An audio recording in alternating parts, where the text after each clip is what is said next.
Now let's ask you, what are some of the fun things that happen of the do's and don'ts of interviewing and resume writing, and some of this, maybe some of the tips you can give people to stay away from or maybe to do instead.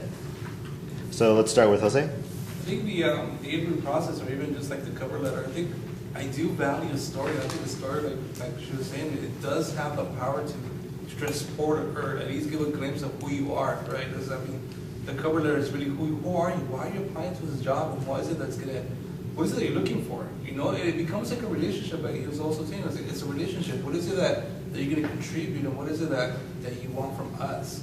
And are we really a match, right? And so the first thing you got to do is do your homework on the org, or the entity that you're applying for. Really do the homework and ask those questions that are not expected. Not necessarily go down the list, but just think out of the box. And so I think that's your opportunity to be creative and to show that you're flexible and you can move around with your thoughts and visions. But again, within the same thing, I was like, I think this is a good match. I want to explore it more. And these are things that I'm contributing to.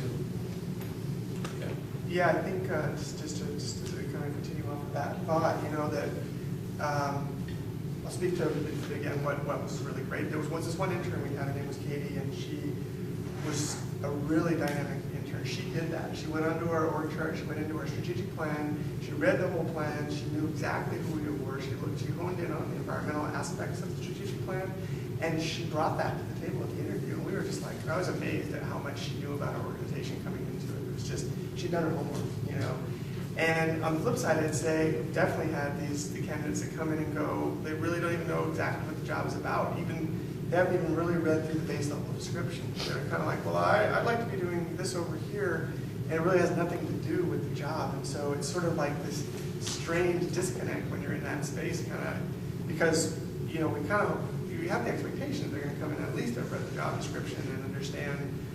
It's natural to ask detailed questions about it. You can't see it all in this description, and I feel like I've gotten personally better at creating a job description that really describes honestly, what the job's about. Because we so often will say these things, and then maybe 50% you don't even do with the job, and that's really not fair to the hire, and it wastes our time honestly too. So to really make it real, but then everything from is the intern on time, how did the candidate for the instructor, are they on time, are they professionally dressed, have they done their homework or read about the position? Sometimes if the core focus is on the financial part too, the money, that's like where a lot of their driving questions go. That can be kind of a turnoff, because if you're looking for the passion, and these are entry-level positions, and we have a lot of times there's going to be a range, but there's not a lot of wiggle room on what we can offer to certain positions. So you want to, I'm one for being transparent about salaries, and not everyone is like that. You have to kind of go with your institution's sort of guidelines along that. But at the same time, if there's a lot of pressure around that, like, what am I going to be making? And they're not thinking about the job and really interested in the aspects of the job, that can be something to sort of a red flag. Those are the big ones.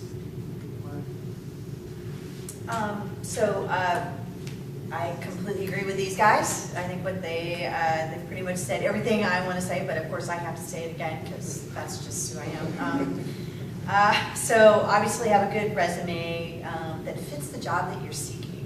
A couple of years ago I got one that was addressed to another organization and hated it. Just like I hated it. The cover letter should really talk. That's where you can tell that story. It shouldn't just regurgitate what's on your resume. It should be something new. It should be something fresh. But keep it short. Keep it direct. Be positive, open, and confident. As they said, read the job posting very carefully. I'm always amazed at the folks that draft up a few questions that they want to ask in the application or in the interview phase. You can always tell somebody who's done their homework, and that's kind of exciting.